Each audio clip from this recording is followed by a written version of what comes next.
Hello दोस्तों, आज की इस वीडियो में हम लोग जो डॉक्यूमेंट्स रिक्वायर्ड हैं विजिटर वीज़ा के लिए उसके बारे में बात करेंगे। मैंने यहाँ पे सिर्फ कनाडा का नाम लिखा है, बट ये डॉक्यूमेंट्स नॉर्मली जो भी विजिटर वीज़ा एप्लीकेशन हम लोग अप्लाई करते हैं उन सब में यूज़ कर सकते हैं। तो चलिए हम लोग स्टार्ट करते हैं। इस वीडियो को मैंने दो पार्ट में डिवाइड किया है। हमें इंडिया में जो मेन एप्लीकेंट है उसके कौन कौन से डॉक्यूमेंट चाहिए और हमें कनाडा से जो डॉक्यूमेंट चाहिए, एक मैंने उसका पार्ट बनाया है। जो हमारा इन्वाइटर है, स्पॉन्सर है। तो चलिए स्टार्ट करते हैं। सबसे पहले हमें चाहिए एप्लीकेंट का ट्रैवल डॉक्यूमेंट, जो कि है पासपोर्ट। और ट्रैवल हिस्ट्री शो करने के लिए आप लोग अपने जो भी वैलिड वीज़ा हैं उसमें जब आप स्कैन करेंगे पासपोर्ट तो वो भी साथ में स्कैन कर दीजिए। और अगर आपने कहीं पहले ट्रैवल किया है तो एंट्री एग्जिट स्टैम्प्स होंगी जो, वो भी आप उसमें स्कैन करके अपलोड कर दीजिए। ठीक है। उससे सेकंड नंबर पे जो आता है सबसे इम्पोर्टेंट डॉक्यूमेंट्स है वो है प्रूफ ऑफ फंड्स। उसमें हम लोग बैंक स्टेटमेंट लगाएंगे अपना लास्ट 6 मंथ्स का, और जिसका एप्लीकेशन हम लोग फाइल कर रहे हैं विजिटर वीज़ा के लिए उसके नाम पे होना चाहिए अकाउंट जिसका भी आप स्टेटमेंट लगा रहे हैं। और हम लोग जब स्टेटमेंट निकलवाएंगे तो साथ में ही हम लोग एक बैंक से बैलेंस सर्टिफिकेट बनवाएंगे कि इतना इतना बैलेंस अकाउंट में है। उसके बाद नेक्स्ट डॉक्यूमेंट जो आता है वो है सीए का नेटवर्थ रिपोर्ट आता है। उसमें हम लोग इमूवेबल और मूवेबल एसेट्स जो भी है आपके पास कैश है, आपके पास गोल्ड है, आपके पास होम है, प्रॉपर्टी है, आपके पास लैंड है, तो आप सब उसमें डलवा के एक नेटवर्थ रिपोर्ट बनवा लीजिए। ये आप ऑनलाइन वाली बनवाइए कि अगर एम्बेसी वाले चेक करना चाहें तो इसको एक नंबर होता है, उसको डाल के गूगल पे वो लोग चेक कर सकते हैं। उसके बाद आता है आईटीआर चाहिए पिछले 3 साल का। और अगर उसके अलावा अगर आपका कोई इन्वेस्टमेंट है एफडी में, एलआईसी में है या स्टॉक्स में है तो आप वो भी इसको एज ए प्रूफ डाल सकते हैं। उसके बाद आता है कि अगर अपना जो एप्लीकेंट है वो जॉब करता है तो उसका लास्ट 6 मंथ्स का सैलरी स्लिप चाहिए। और एक एम्प्लॉयर की तरफ से, कंपनी की तरफ से लीव लेटर या उसको हम एनओसी लेटर बोल देते हैं, एक वो चाहिए कि ये एम्प्लॉय हमारा this date to this date घूमने के लिए जाना चाहता है, हमें उसके लिए कोई ऑब्जेक्शन नहीं है। वो कंपनी के लेटर हेड पे होना चाहिए। दूसरा, अगर आपका खुद का बिजनेस है तो आपको बिजनेस का लाइसेंस, उसका रजिस्ट्रेशन सर्टिफिकेट, जीएसटी नंबर और बिल्स वगैरह सब आप अपलोड कर दीजिए। और उसका भी आपका करंट अकाउंट होगा जो, उसकी स्टेटमेंट आप साथ में लगा दीजिए।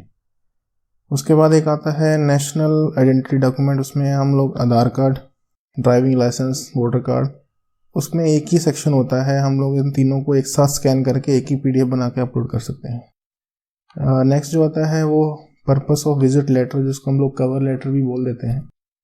उसमें हम लोग को लिखना होता है कि हम क्यों जाना चाहते हैं, किस पर्पस के लिए जाना चाहते हैं। उसमें आप लोग मेन चीज़ क्या होती है, आप किसके पास जा रहे हैं, आप उसमें अपनी ट्रैवल डेट्स मेंशन कर दीजिए।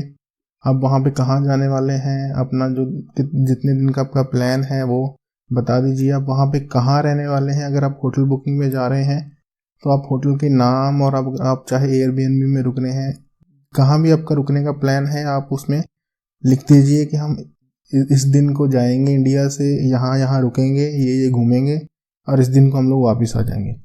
तो एक अपना पूरा प्लान बना के आप डाल दीजिए।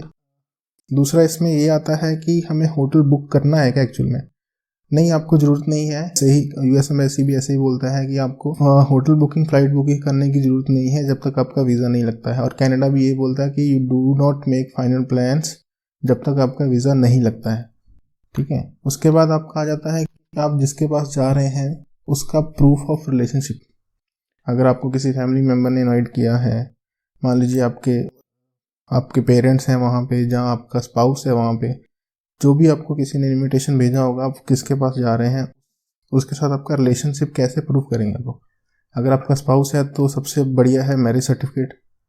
उसके बाद अगर आपके पेरेंट्स हैं, जहाँ आप अपने पेरेंट्स को बुला रहे हैं, तो अपना बर्थ सर्टिफिकेट लगा दीजिए जिसमें आपके पेरेंट्स का नाम होगा। उसके बाद कोई भी ऐसा डॉक्यूमेंट जिसमें सेम होम एड्रेस दिखा रहे हैं, जैसे कि आप पासपोर्ट ले लीजिए, उसमें भी आपके लास्ट पेज पे माता पिता का नाम होता है और साथ में होम एड्रेस होता है। तो अगर पासपोर्ट उसमें सेम होम एड्रेस है तो आप वो पासपोर्ट की कॉपीज़ भी लगा सकते हैं।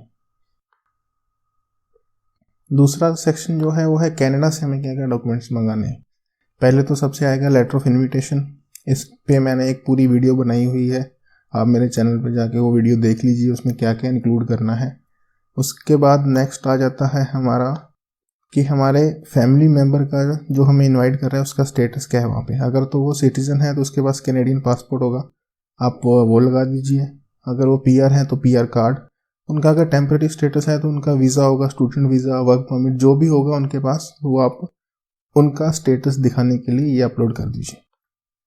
कि उसके बाद आ जाता है एम्प्लॉयमेंट डिटेल्स। जो पर्सन आपको इनवाइट कर रहा है उसका जॉब लेटर लगेगा, उसके लास्ट 3 मंथ्स का पे स्टब्स लगेंगे कि वो कहाँ पे जॉब करते हैं, उनका वो दिखाने के लिए। ठीक है, फिर अगर वो आप लोग स्पॉन्सर कर रहे हैं वो आपको, तो अगर यही चीज़ मैं यहाँ पे ऐड करना चाहता हूँ कि अगर वो आपको नहीं भी स्पॉन्सर कर रहे हैं तो आप फिर भी ये डॉक्यूमेंट अपलोड कर दीजिए, अच्छा होगा आपके लिए। उनकी बैंक स्टेटमेंट लगा दीजिए आप, जिसमें कुछ सफिशिएंट फंड हो। फिर उनका एक नोटिस ऑफ असेसमेंट आ जाता है कि लास्ट ईयर का नोटिस ऑफ असेसमेंट लगा दीजिए कि उन्होंने टैक्स पेयर हैं वहाँ पे, वो एक अच्छा हो जाता है। ठीक है, अगर आप नहीं भी लगाना चाहें तो नहीं लगा सकते हैं। अगर आप खुद दिखा रहे हैं कि मैं ही अपने ट्रिप के लिए पे करूँगा, आप अपना सब कुछ लगा रहे हैं, हाँ नहीं दिखाना चाहते नहीं दिखाइए, अगर आप दिखाना चाहते हैं तो ये ऑप्शनल है। ठीक है, और उसके बाद मैं एक चीज़ ये कहना चाहता हूँ कि आप अपनी सारी डिटेल्स प्लीज़ करेक्टली फिल कीजिए।